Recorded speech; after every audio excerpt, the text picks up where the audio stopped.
Good morning. We had yesterday a very important debate and we have shown our unity. Our unity is our strength, and today I expect us again to show that we are united on important topics. We'll discuss the economic situation. We'll have the Euro summit. It's very fundamental for all of us to make sure that we have a European competitiveness, that we are able to protect our jobs across the EU, to develop our economies, to use climate change and digital transformation as a tool, as a strategy for more growth across the EU, and we will discuss with Christine Lagarde, Pascal Leneroux, to coordinate our economic policies across the European Union.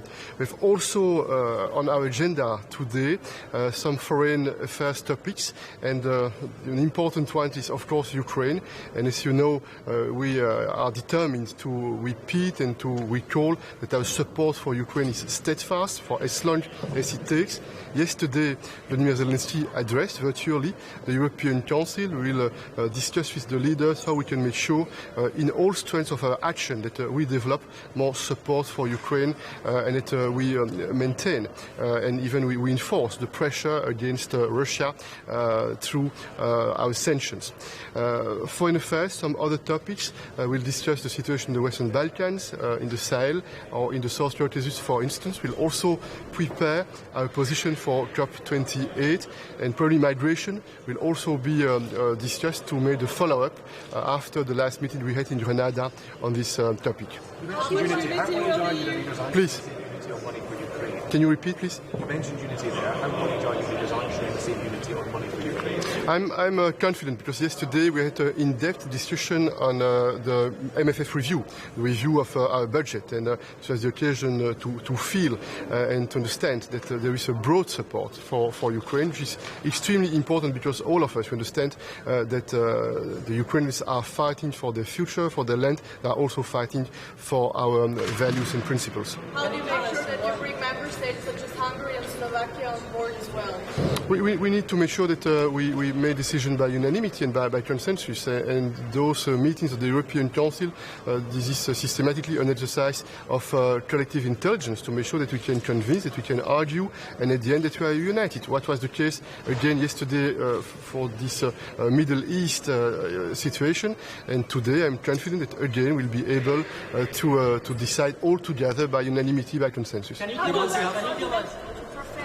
to prevent this conflict from escalating in the Middle East? What's the role from the EU? We must be extremely active at the political level, at the diplomatic level, and since the start of this terrorist aggression against Israel and its people by Hamas, immediately the European leaders at all levels, we have decided to engage in a very active way with all the leaders in that region, Israel, but also the other countries in the region. And you have understood that yesterday we made a very important decision when we have decided to support a peace conference, an international peace conference that should take place soon, which is a clear signal of our political will, by unanimity, being united, to play a strong role with other partners. You're voting for a peace summit. Can you tell us what was the reason yesterday you didn't vote on ceasefire peace? Why? And which country against ceasefire? We made a very clear decision yesterday, and we decided to call on humanitarian corridors and humanitarian pauses. This is a very clear choice that we made yesterday. You want to have a peace summit, or a peace conference, but can you be a honest work? If it takes you 5 hours to agree on a common position, you argue about words like pauses or wars. I like your question because when we are 27 around the table, 5 hours, this is an average of 10 minutes by speaker, which is not a lot. And if you observe the text before we entered into the room and the version of the text which was agreed, you can see that the text is practically the same, with one element in addition, which is this proposal to support an international conference. It shows the efficiency of the European Council to make Europe united. Can you tell us more? Please. Yes. We're seeing seeing also quite a lot of tensions at this stage between the US and Iran, and in Syria specifically. And what? Between the US and Iran in Syria.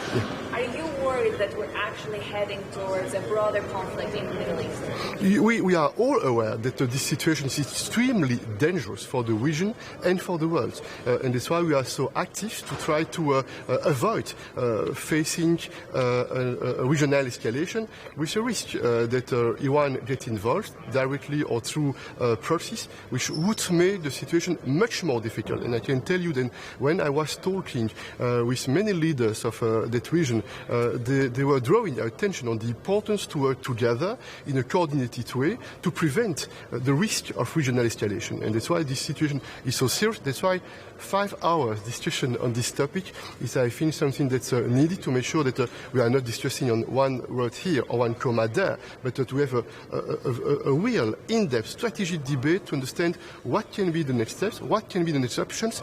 And this debate that took place yesterday was an important moment to make sure that we will be better prepared for the next phases, because we understand that this is not the last time that we will discuss this topic in the European Council. On migration. Merci beaucoup. Thank you. Merci.